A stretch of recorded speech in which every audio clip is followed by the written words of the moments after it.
Assalamualaikum warahmatullahi wabarakatuh. Hai semuanya, perkenalkan nama saya Yubdina Yuha Anggita, NIM 170302036. Di sini saya sedang berada di wisata Pantai Mangrove Senipa Senegalawan, di mana saya akan memaparkan potensi dari wisata Pantai Mangrove tersebut. Terima kasih.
Kalau untuk hutan mangrove yang kita kelola ini luasannya itu kurang lebih sekitar 7,5 hektar sesuai dengan izin yang kita dapatkan dari izin kementerian.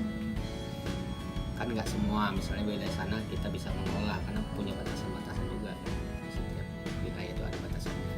Dan kita berinisiatif waktu itu, kita beli bibit sendiri. Belinya itu jauh di daerah Jaring Halus di Langkat. Kita beli sana, naik kapal. Yo, dari sini. Iya, memang perjuangan untuk beli bibit ini luar biasa lah. Nggak ada di sini. Kenapa? Karena sini memang hutannya habis semua. Dulu ya Pak ya. Dulu itu tahun ingat saya kalau nggak salah itu tahun 94. Coba dari hasil mangrove. Nah, kita kan memang ada beberapa makanan kuliner yang dari mangrove, ibu-ibu orang Tanjung ini, seperti boprepat itu kan diolah menjadi sirup, kemudian kerupuk jeruju, ada juga yang dari pohon api-api ini itu dibuat selai roti dari api-api juga ada, dodol kemudian bisa diolah. Jadi ada, kalau nggak salah ada berapa kuliner itu ya, makanan untuk jajanan itu ada sekitar enam macam. Itu yang diolah.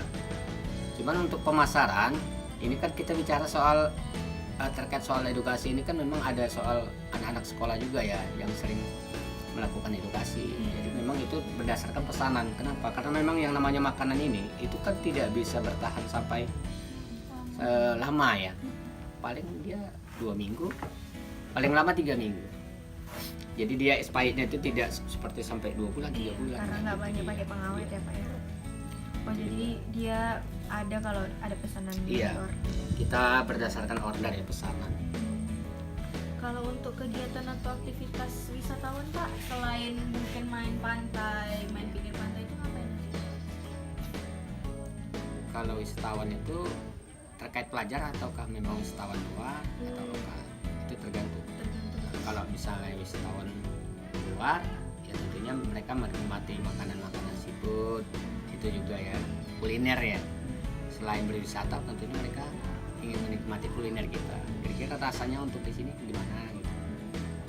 Tapi memang, alhamdulillah memang ibu-ibu kita juga memang sudah terlatih ya, untuk mengelola makanan itu.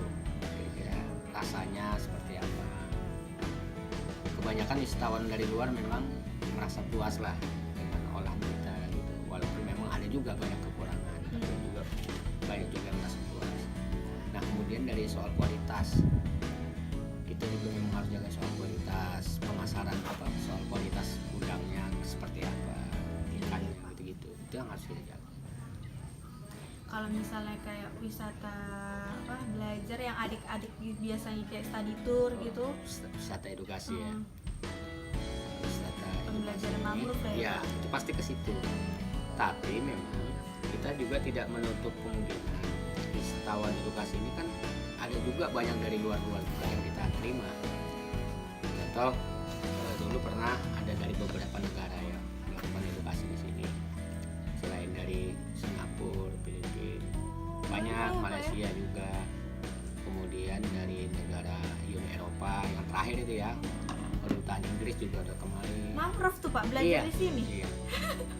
Melakukan penelitian juga, melakukan edukasi. Oh, Terakhir saya jadi pemandunya dari Aljazair. Saya mandu. Ya, itu orang Berapa Eropa. tuh, Pak? Ya, Tahun berapa? tahun 2000 ini. Cuman di awal bulan. Kenapa mereka pilih pantai mangrove ini Pak? Di mana ya? Karena kan memang konsep edukasinya itu kayaknya unik, saintifik unik. Kita memang ya punya konsep-konsep sendiri ya, bagaimana kita membangun konsep edukasinya. Saya pikir itu. Kalau hutan, bicara hutan sebenarnya banyak. Iya. Banyak yang lebih bagus dari ini, tapi kok bisa? Itu kan bicara bagaimana kita melakukan konsep edukasinya seperti apa. Mungkin soal keunikannya, itu saya pikir. Masyarakat di sini. Iya, di situ ya. Harapan Bapak ke depannya untuk wisata ini apa Pak? Yang pertama, mimpi kami sederhana. Kami punya ekowisata ya, edukasi ini bisa terkonsep dengan baik. Pertama, fasilitasnya. Ketika orang masuk, mereka yang dipertanyakan fasilitasnya apa aja Pak? Pasti itu jadi tuntutan umum ya. Ini bicara umum. Kita kan buka untuk edukasi baik pelajar maupun umum. Nah ini berat PR ini. Kalau umum aja gampang, nggak perlu ada edukasi kan gitu. Ini bicara soal edukasinya, gimana supaya seimbang dia. Ini nggak gampang. Ini PR berat buat kami. Nah ini. Cuman kalau mimpi kami ini kan bicara soal umumnya ya, bicara soal fasilitasnya dulu. Kalau konsep edukasinya mungkin kami akan perbaiki lebih lagi dulu. Mungkin soal bagaimana kita memberikan apa namanya di medsos ya, soal publikasi itu agar lebih banyak dikenal orang. Nah itu kan saya pikir PR-nya nggak berat kali. Yang paling penting ini soal bagaimana penataan tempat, baik jalannya, baik tempatnya. Ini kan belum terkonsep dengan baik. Saya pikir itu PR kami dan mimpi kami itulah kira-kira.